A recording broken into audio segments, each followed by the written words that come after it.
strategy of nurturing teenagers. This is Digging Deeper, the part 2 of the video. You remember that we had the part 1 of the teen church teachers training, and where I opened up on what digging deeper means and all of that, and we couldn't end it, so I said, oh, let's have a second part, and this will focus on the challenges we face as teen church teachers in digging deeper into teenage issues, as well as how to overcome those challenges. So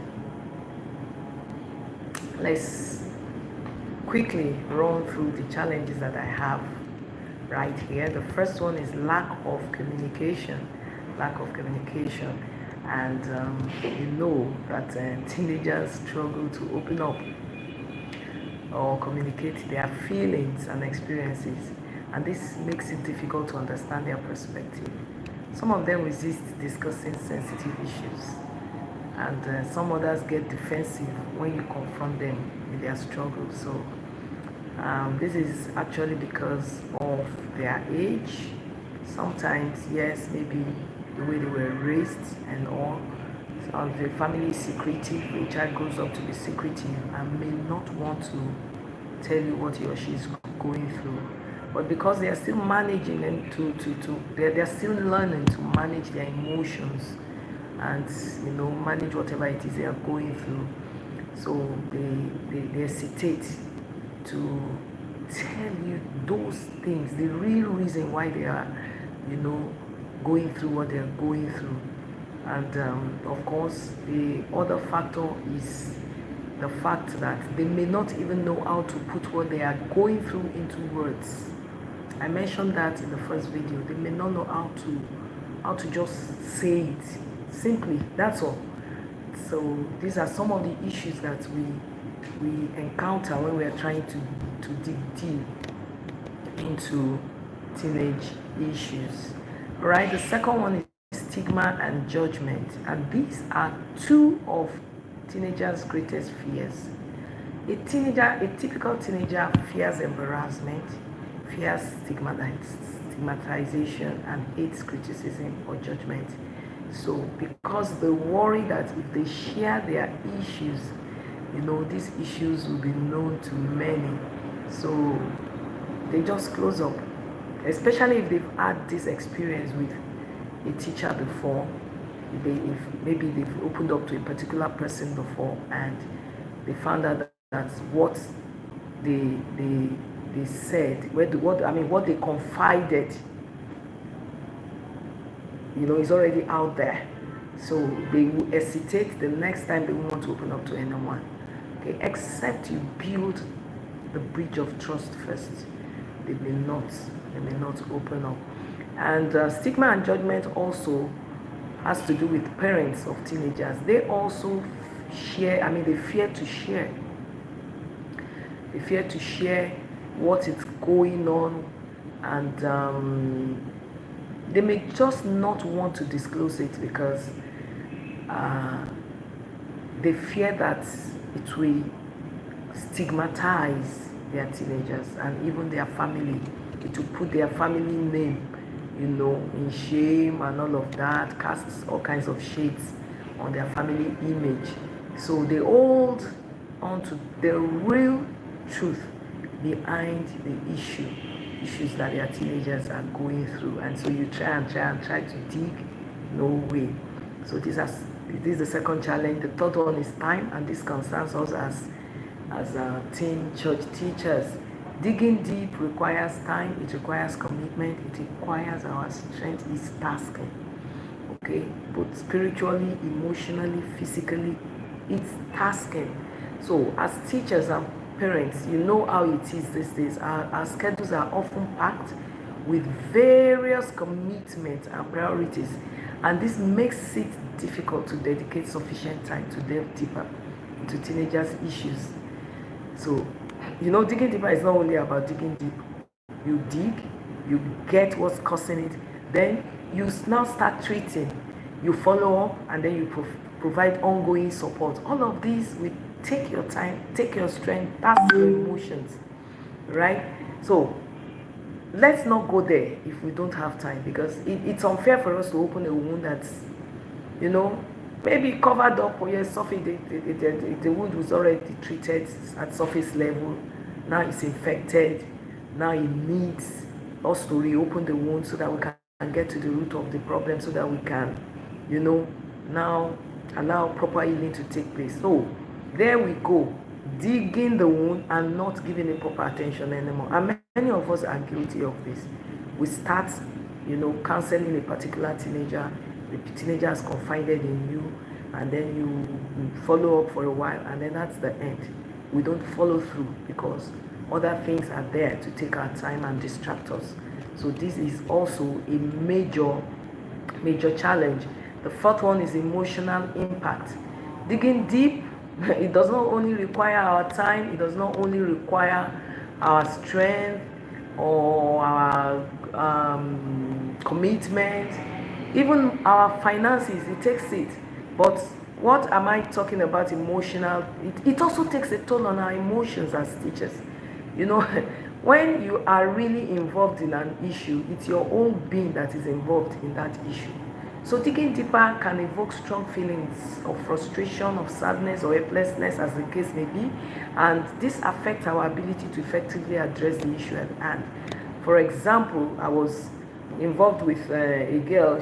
I encountered her at a program that we had in church. She wasn't actually a member of our church, but she came for the program, and at the end of the program, she came to me and was, she told me a particular problem. So it was in digging deep, I found out that her stepfather was sexually abusing her. And that's actually the root cause of the problem. So, your stepfather, is abusing you. Have you told your mom? No.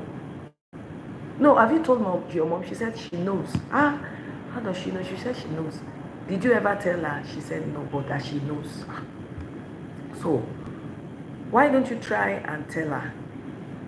This is the scenario. So the girl told me and said that the father, I had to keep digging anyway, not that she came forward with the information like that. All of these pieces of information, I had to keep digging using the wisdom of God. And so this is the story. The stepfather is like a gang leader in the community where they live.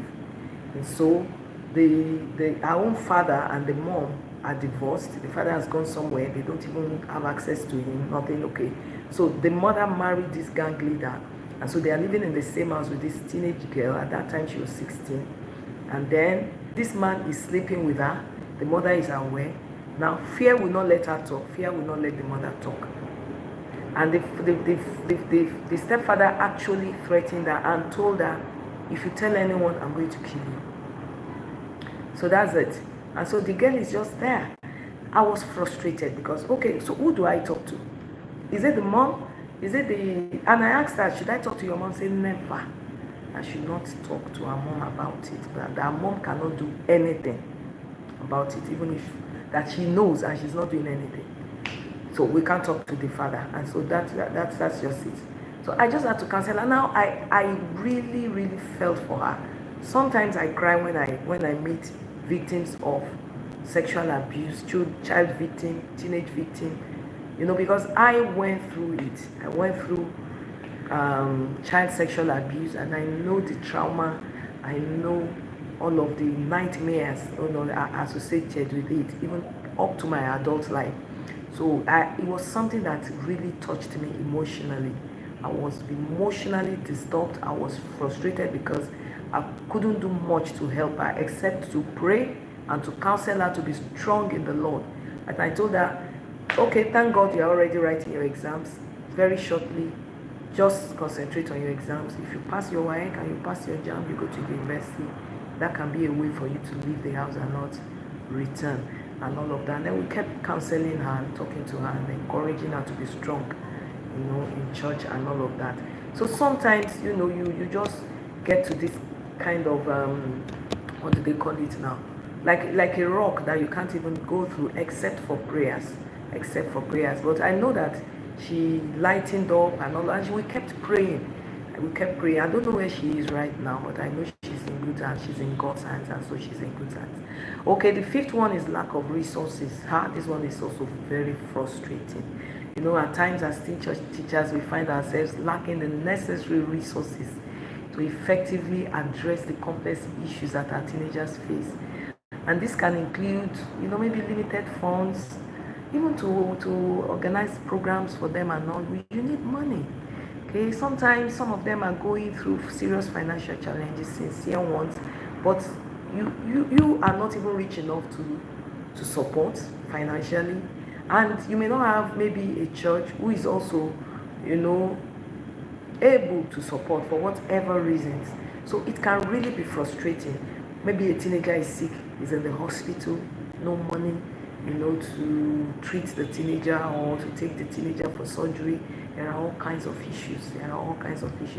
That we need our finances, and the finances are not there. It's quite frustrating. Sometimes it's insufficient educational materials or school fees, a lack of support, a lack of, what do they call it now, support network. Sometimes, like there was a time we had a teenager who, was he a teenager? I can't even remember whether it was a child or a teenager, you know, who had a health issue, a health issue and needed to go for therapy. And so we were asking, this was many years ago, we're asking, if it were today, I would simply just put it on my platform. Please, do you know someone who can treat this, treat that? You know, we have a teenager who is in distress, who needs support and all. And I know people will come around, and but those days, it wasn't like this. So all we knew to do was just to pray. We had medical doctors in church, but none of them offered enough help. Not because they didn't want to, but the situation and the circumstances at that time. She needed to see a professional, I think it was physiotherapist or a psychiatrist. I can't really readily remember the issue, you know, in details. But so sometimes lack of access to professional guidance or professional support is also, you know, one of the challenges that we face when we are trying to help our teenagers. When we are not just doing surface treatment, we want to really go deep and help them. Sometimes some teenagers are homeless, maybe because of one thing. Their parents just throw them out, and then here they are. You're looking for where to put them, where they can sleep, you know, overnight, and all. There are all kinds of issues that can arise that we may not be, you know, able to readily take care of. Okay, so number 7, limited understanding. Yes, this is also concerning us as teachers and parents. Sometimes we don't know enough about the issues, like mental issues, substance issues, you know. All of these can make it hard for us to even get our teenagers the right help. Okay, so for example, mental issues are not issues that, you know, if you are not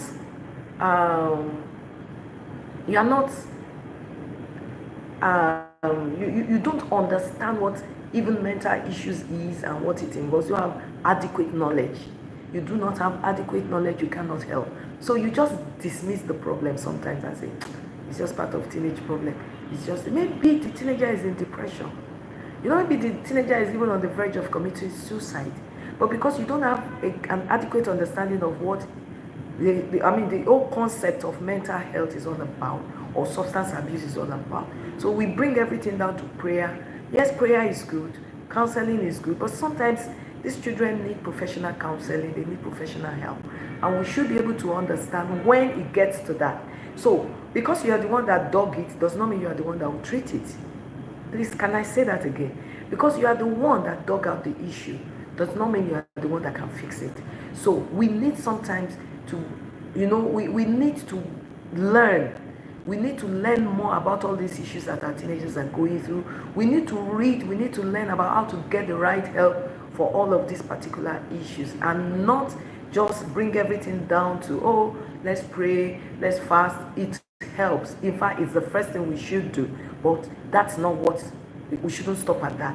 we should go further to also seek other avenues to get them the help that they need. All right, so these are some of the challenges. Let me talk about this one before I scroll over. Differences in cultural norms, values, or generational perspective can also make it very challenging for us first to understand teenage issues and to address them. It depends on where you're working.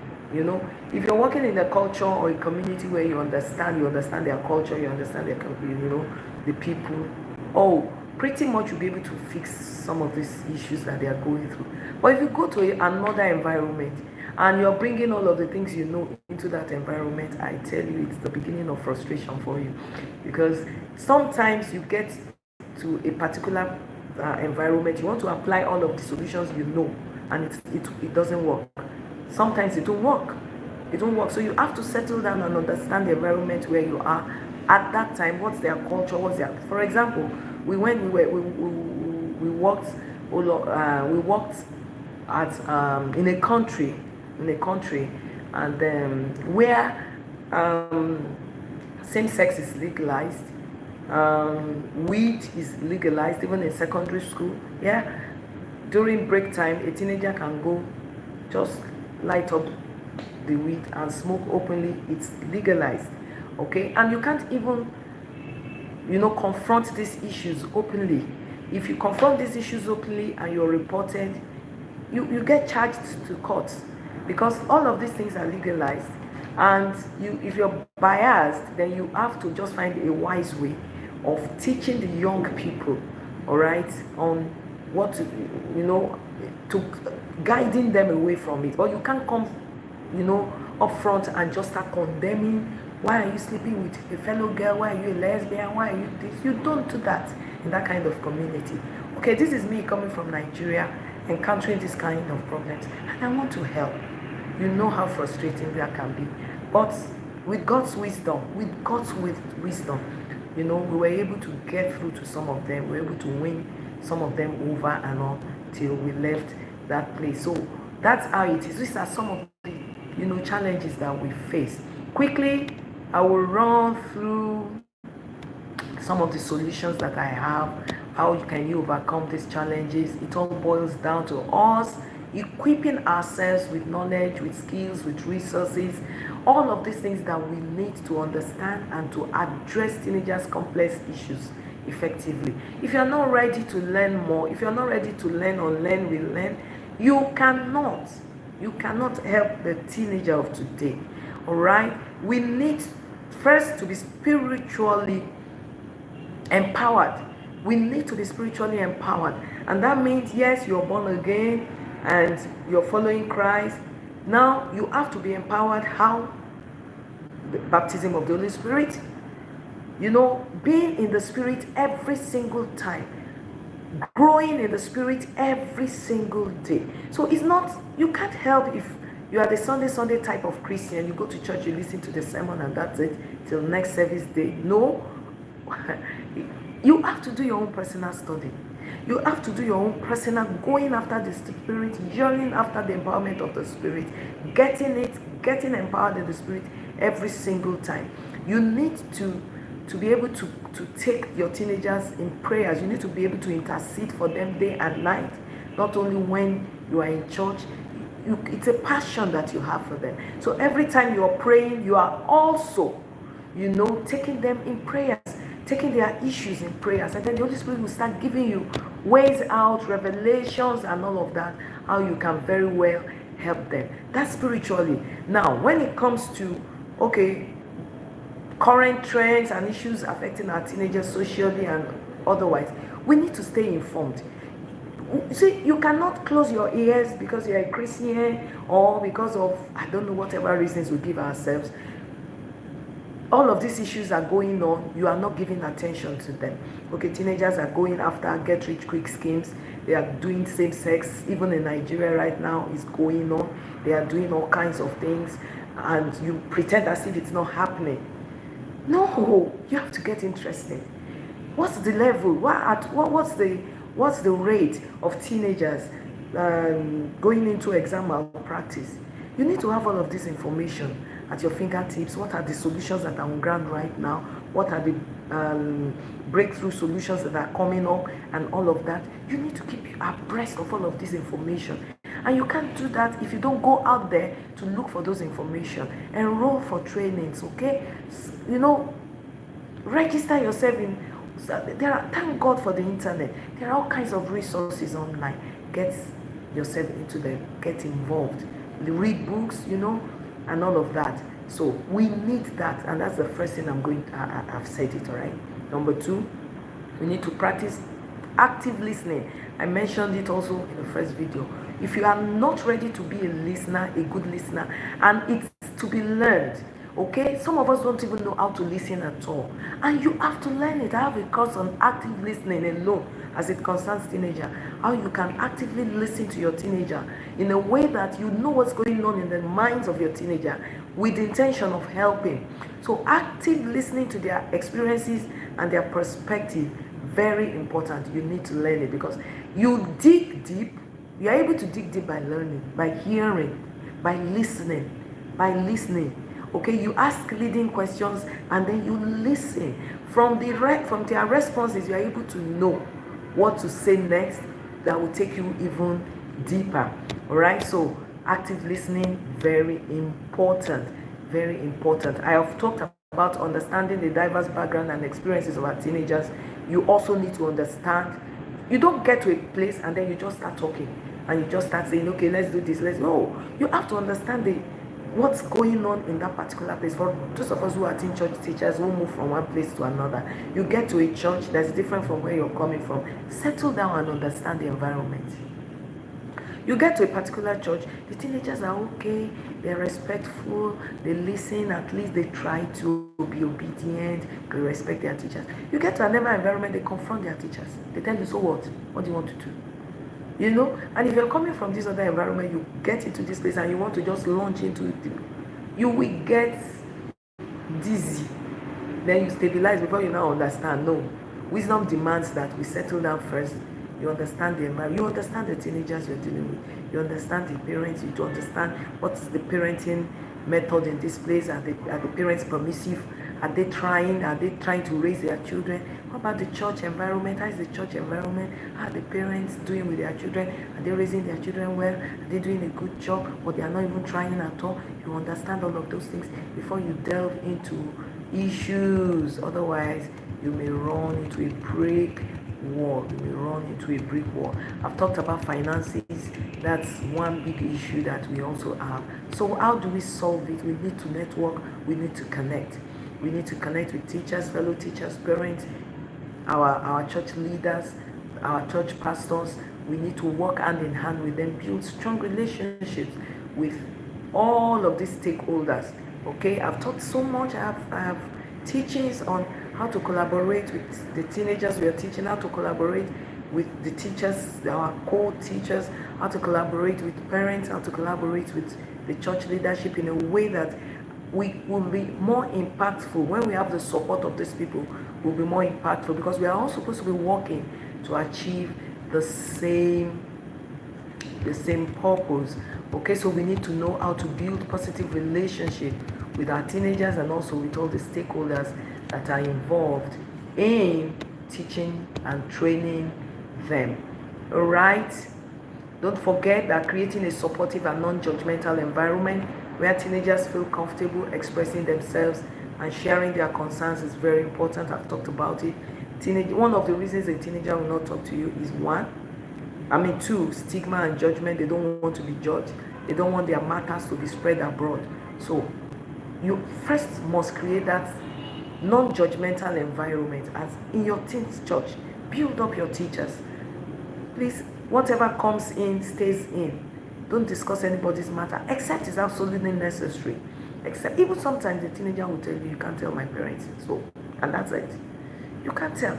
The best you can do is at some point in handling that situation, convince that teenager to see a reason why you must tell their parents. But please do not go and tell that parent without the consent of the teenager. So what do? Work to get the consent. Use God's wisdom to get the consent, and then you can now tell the parent. That's how it works. Otherwise, you will lose that teenager. So please create that non-judgmental and trusting environment where teenagers will feel free, will feel comfortable expressing themselves and sharing their concerns. This is very important. I once worked in a teen church where when I got to that teen church, I found out that the teenagers don't want to talk. If you like, teach and sweat. Bring down heaven's fire. And then after everything, ask for questions. You're teaching about relationship, sex, teaching about whatever. If you ask them, do you have questions? These are they'll be looking at you. And just, okay, write down your questions. And then, well, where?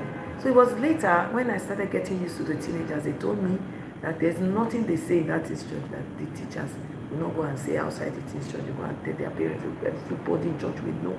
And so because of that, they are not talking to anybody again. So that was the first assignment I had to face. I had to create that trust first, and it takes a lot. You first have to train your teachers. You first have to, and then, of course, what I now did was I just got a team of teachers. Many of us were new in that teacher. So I brought some people, trusting people they could trust, and then we started little by little, and then before you knew it, they started, coming to us for counseling. We had a counseling session every Sunday, and now you have a need to go to meet this person.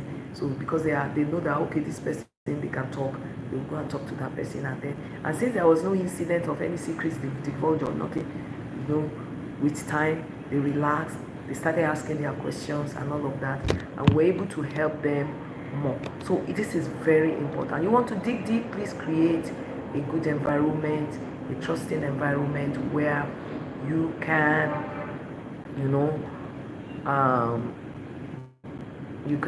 they will be free to open up to you. All right, let me make this the last. I have more, but I want to make this. Empower your teenagers. Teach them the need to open up. Teach them why it's necessary for them to open up. I don't know if I said it in this video or the first video, but I know that there was a teenager that we lost just because she couldn't open up that she was pregnant. And so she felt the best ways to go and kill herself. I wish she knew the love that, we had for her at that time. I wish she knew. And I felt helpless. I felt guilty. Yeah.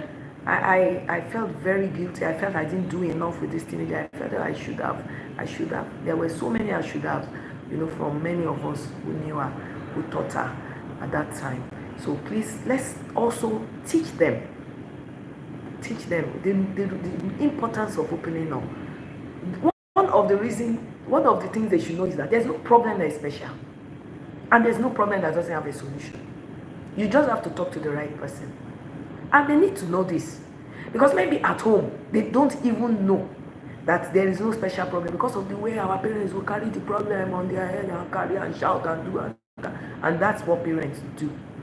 Okay? And it's okay. So sometimes, many of our parents don't know. They are just trying their best to do what they know. Okay? So, but we are teachers. We have more understanding. We teach them. Look, there is no problem. Go to the Bible.